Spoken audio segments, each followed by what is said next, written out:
Itinuturing ng sarado ang kaso ni Given Grace Sebanico, ang estudyanteng pinaslang at ginahasa umano sa Los Baños, Laguna matapos mahuli kanina ang dalawang suspect. Nakatakda silang sampahan ang kasong rape with homicide.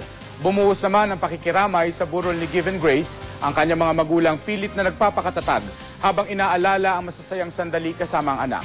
Narito po ang aking report.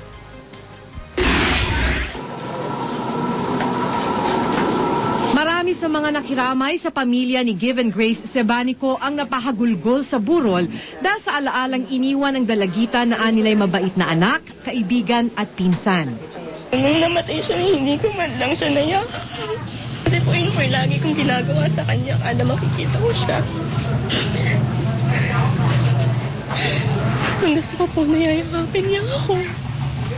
Pilit nagpapakatatag ni Ginang Marlene, ina ni Given Grace. Pero nadadagdagan daw ang sakit kapag naiisip niya kung paano pinahirapan ng anak bago patayin. Kaya malaki man daw ang pasasalamat niya sa pagkakahuli ng mga suspect. Matindi pa rin ang galit niya sa mga ito. Kung pwede ko lang siyang kurutin na hindi na siya gigising doon sa ginawa niyang yun sa anak ko. Parang ganun yung nararamdaman ko. Hindi ko alam kung ang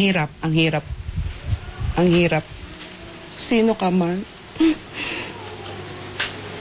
Kung sino ka man.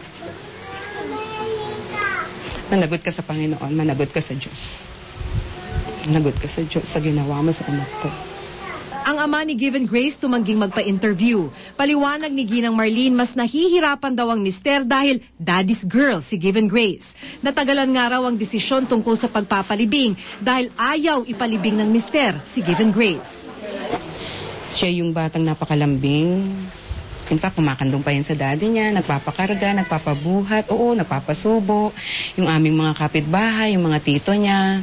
Kung i-treat niya yung mga tito niya, parang yung mga second parent na rin niya. Nasa burol ang tarpaulin na ginamit sa debut ni Given Grace noong 1 taon.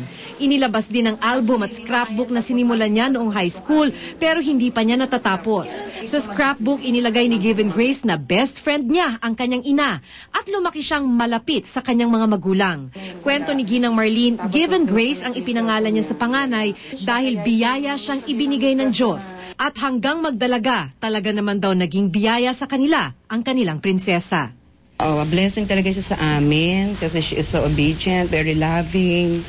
At siya ay talagang wala kang masasabi, wala kang maipipintas. Mahal niya ang tao, marunong siyang magmahal, marunong siyang magparamdam ng pagmamahal.